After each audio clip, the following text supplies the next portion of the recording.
سب سے کمزور طبقہ ہمارے ڈپارٹمنٹ اماموں کا ہے، اور جبکہ سب سے زیادہ دین کا کام امام لوگ کرتے مدرسین کرتے ہیں، اور ان کا معاملہ اتنا کمزور سمجھتی ہے ہماری پبلک، اتنا کمزور سمجھتی ہے کہ جس کی گھر پہ بھی نہیں چلتی ہو نا، جس کی گھر پہ اس کی بیوی کوئی حیثیت نہ سمجھتی ہو، ابے تو بیوی کا غصہ امام پہ کیوں اتار رہا ہے؟ پانی گرم کیوں نہیں ہوا؟ ارے تم بھی گرم کر دو یار کبھی۔ سمر سیبل کا بٹن کیوں نہیں دبایا؟ تم نہیں دبا سکتے ہو، زبان تو ہلا سکتے ہو، تم نہیں دبا سکتے ہو۔ امام صاحب گزر رہے تھے، توجہ کسی طرف تھی، کسی وجہ سے سلام نہیں کیا، لے اس نے نماز پڑھنا چھوڑ دی۔ کوئی بیچارہ مسئلہ پوچھنے چلا گیا، اس نے 150 روپے مسافے میں دے دیے، اتفاق سے وہ اس کا مخالف تھا، تو مخالف تو وہ تھا، یہ امام کا مخالف ہو گیا۔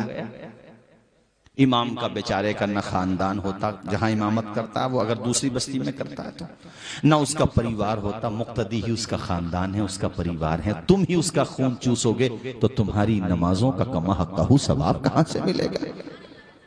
ایک عام مومن کے دل توڑنے کی اجازت نہیں ہے، تم اپنے امام کا دل توڑ دیتے ہو۔ ارے وہ انسان ہے، کوئی غلط فہمی اس سے بھی ہو سکتی ہے، کوئی قصور اس سے بھی ہو سکتا ہے، حجرے میں جا کے اس کے کمرے میں جا کے خاموشی سے اپنے امام سے کہہ دو۔ یہ تو دیکھ لو کہ اگر یہ نماز نہ پڑھائے، مصلی پر ہمارا امام کھڑا نہ ہو تو ہمیں صرف فرض ادا کرنے کا ثواب ملے گا، اور امام نماز پڑھا دے تو 27 درجے زیادہ ثواب ملے گا۔ جلسوں کا خرچہ بڑھ رہا ہے، عرسوں کا خرچہ بھی بڑھ رہا ہے، پروگراموں کا خرچہ بڑھ رہا ہے، ہر چیز کا خرچہ بڑھ رہا ہے، مگر اماموں کا خرچہ کم ہو رہا ہے۔ کیوں کم ہو رہا ہے یہ بتاؤ گے؟ آپ نے مجھے بلایا، گاڑی سے بلایا، بہترین کھانے کا نظم و ضبط ہمارے حضرت مولانا نور محمد صاحب نے کیا۔ آپ بھی کرتے تو ایسے ہی کرتے، اچھا ہی کرتے۔ ہم کتنی دیر آئیں بھائی صاحب؟ 1 گھنٹہ 1.5 گھنٹہ تقریر کریں گے، اپنے گھر کو جائیں گے، اور ماشاءاللہ آپ خدمت بھی خوب کریں گے ہماری، کرتے ہی ہیں جلسوں میں، کسی چیز کی کوئی کمی نہیں کرتے۔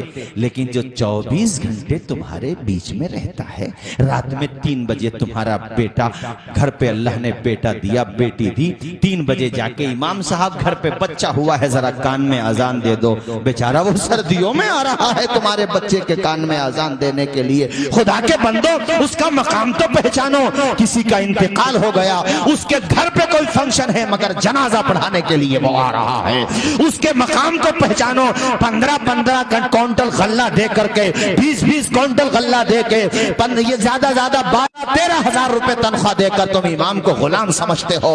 ارے تم کتنی ہی سیلری دے دو، وہ تمہارا غلام نہیں بن سکتا۔ مصطفیٰ نے انہیں امام بنایا ہے، وہ امام ہی رہے گا۔ تم مقام پہچانو یا نہ پہچانو، مگر امام جو مسجد میں آگے ہو گیا ہے، وہ سماج میں پیچھے تم نے کیا ہے، اور اس کی سزا تمہیں ضرور ملے گی۔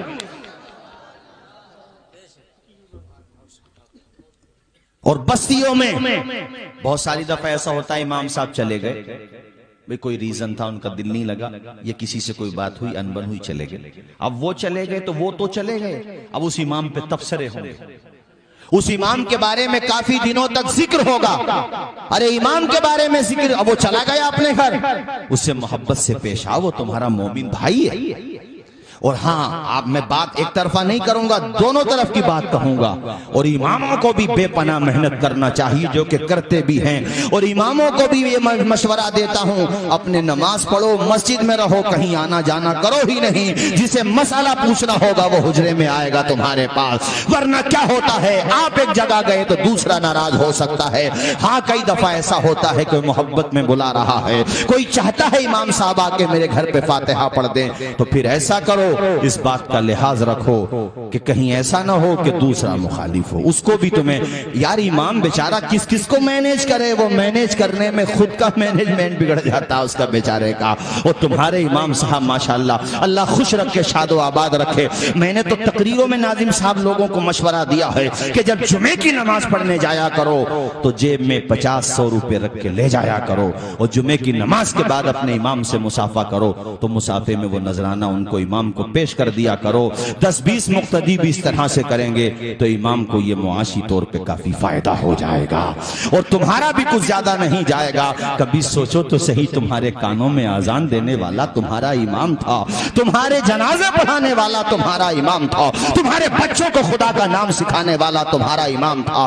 ایک دو جلسے میں تم دین نہیں سیکھ پاؤ گے کما حق ہو. اگر تمہیں کوئی مکمل طریقے سے دین سکھانے والا ہوتا ہے تو وہ تمہارا امام ہوتا ہے. یہ نہیں ہے کہ میں جلسے میں تقریر کرنے آیا ہوں تو میں اپنی بات کروں اور اماموں کی نہ کروں.